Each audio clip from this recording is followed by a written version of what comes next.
David Blaine ripped me off like I've been underwater for 24 hours, then he borrowed that, which is totally cool. Like, God bless him. Last year, I went to go see his show, and I was like, dude, I apologize for anything that might have offended you. And I had a beautiful, beautiful ring, like 20 G's.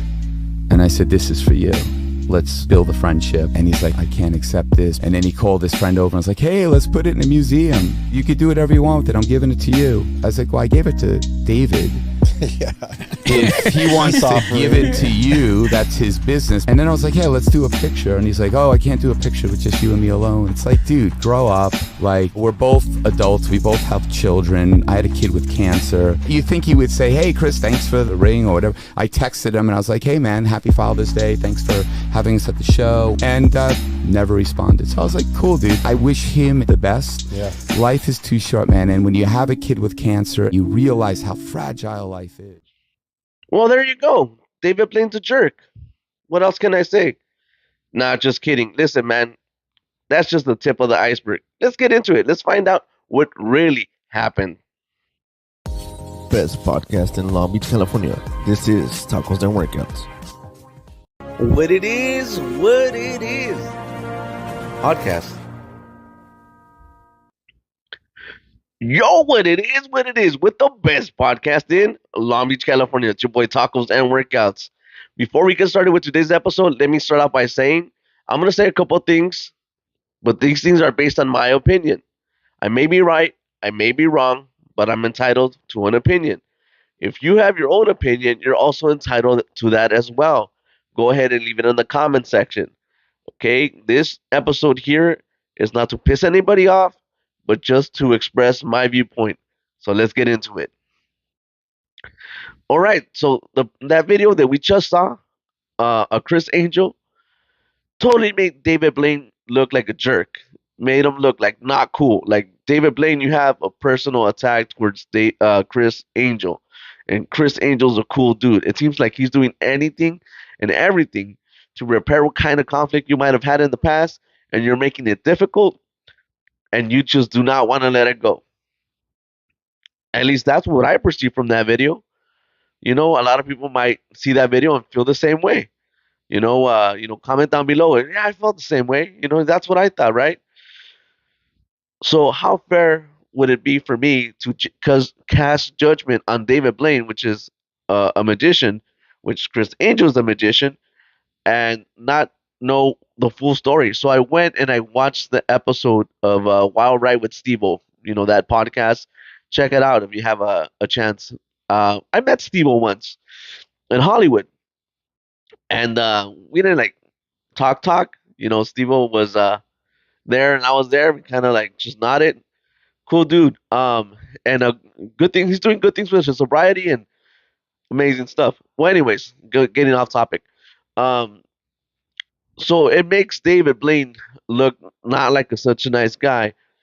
So I went and I watched that episode, that podcast, because I needed to figure out what the heck happened, right?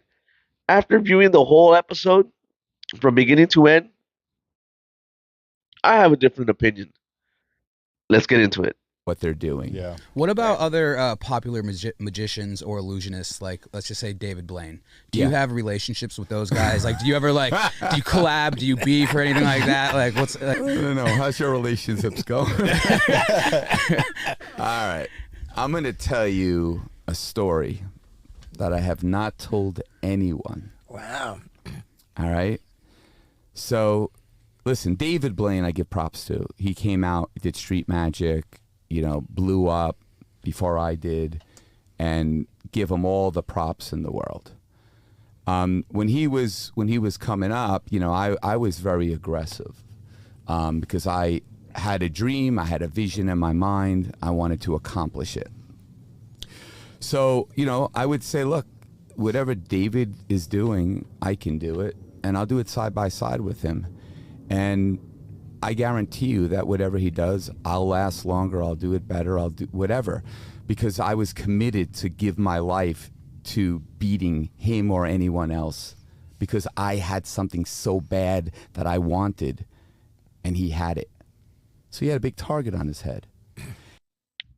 All right, let's stop the video right there. Did you pay attention to what he said? So David Blaine blew up first. He was first on scene doing his magic. Criss Angel came after him and he started blowing up. So Criss took it upon himself to kind of make it like kind of competitive. He said, whatever he can do, I can do too, and I could probably even do it better. So he kind of put that target on Dave and said, like, what he has, I want, and I'm going after it because I want to be number one. So that's my interpretation of what Criss is saying. And you know what?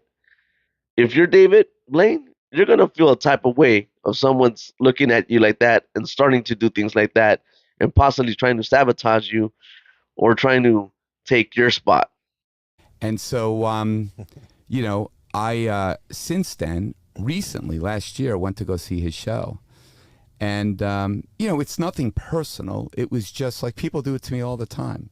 And it's like, bring it. It's totally like part of the thing. Because in the magic world, it's, if you go up to somebody on the street and you say, name 5 magicians, they have a difficult time doing that. It's a very small place at the top. Yeah. And especially, what I'm doing with live and television and stuff. So anyway, I saw him and I went to his show and I was like, dude, I just want to wipe the slate clean. I've never met you before, so I just want to say, like, no hard feelings. Like, I apologize for anything that might have offended you or anything like that. All right, we're gonna stop it there again. Look, if you pay attention to what Criss Angel said, right? He went to a show and to a certain degree he apologized, right? Why would you have to need to apologize to somebody if you knew deep down inside that you never did anything wrong towards that person? So to a level of degree, Criss Angel knows that he did certain things. He was willing. He said these are his words. He was willing to do anything, to get out of the situation that he was to become, the person he wanted to become, to get to the place he wanted to.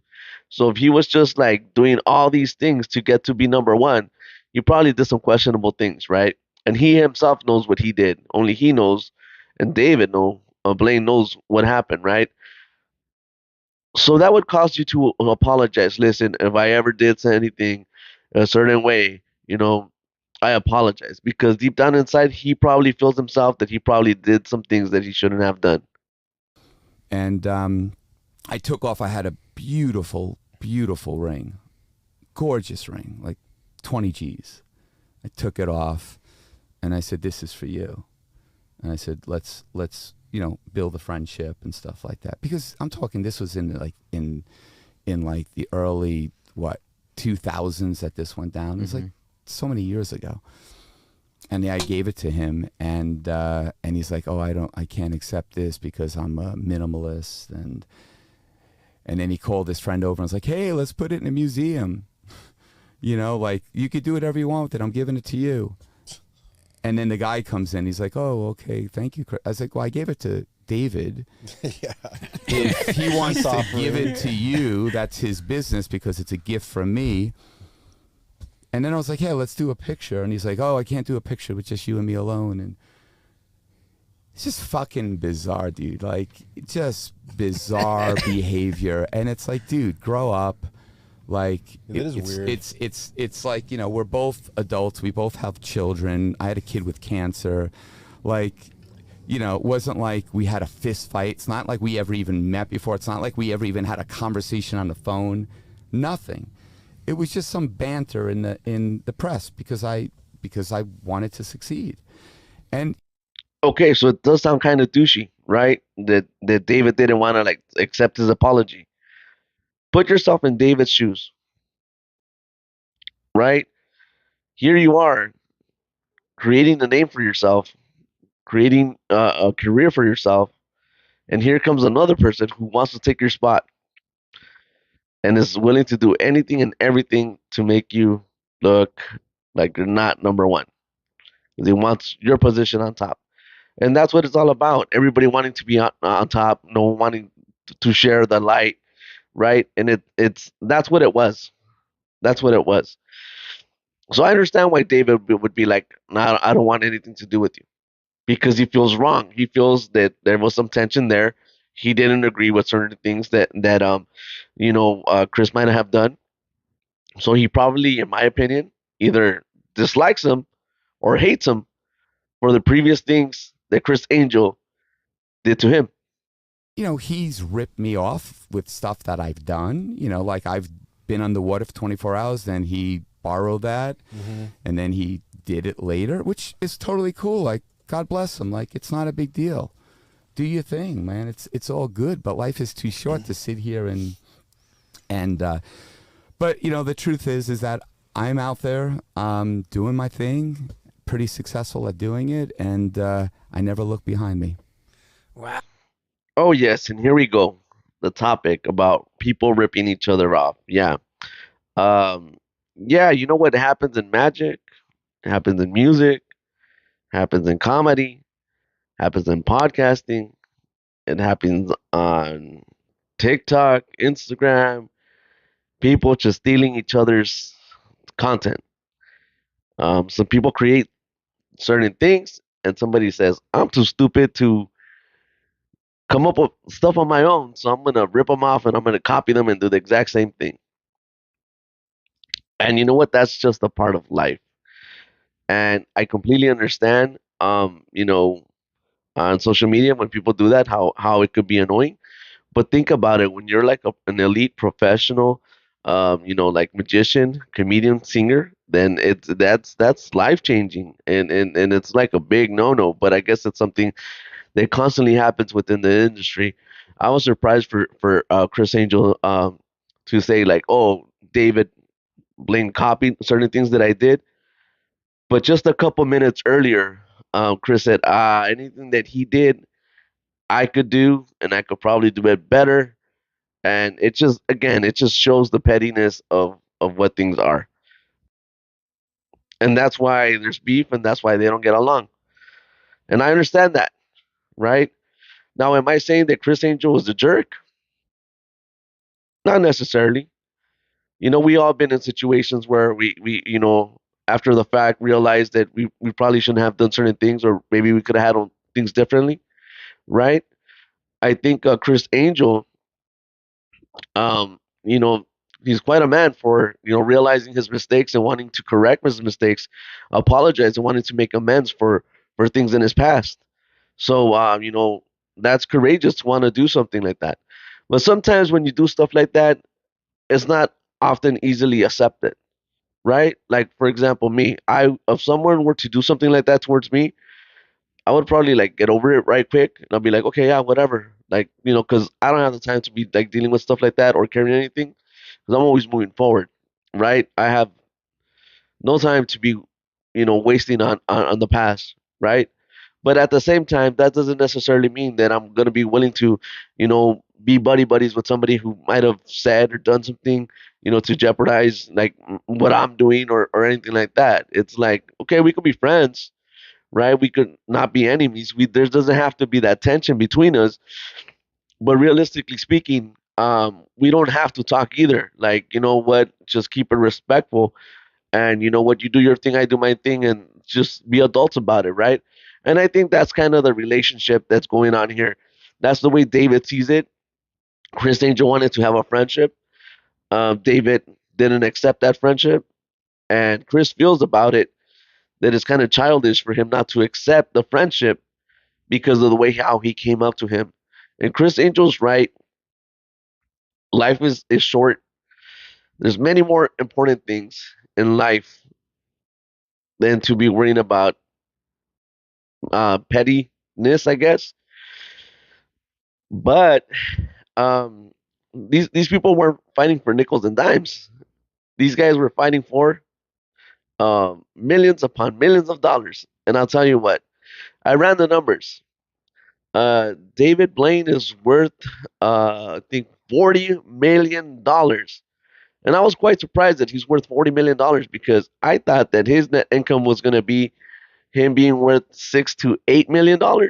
So I was quite surprised. Now, Criss Angel, on the other hand, he's worth $50 million, which is $10 million more.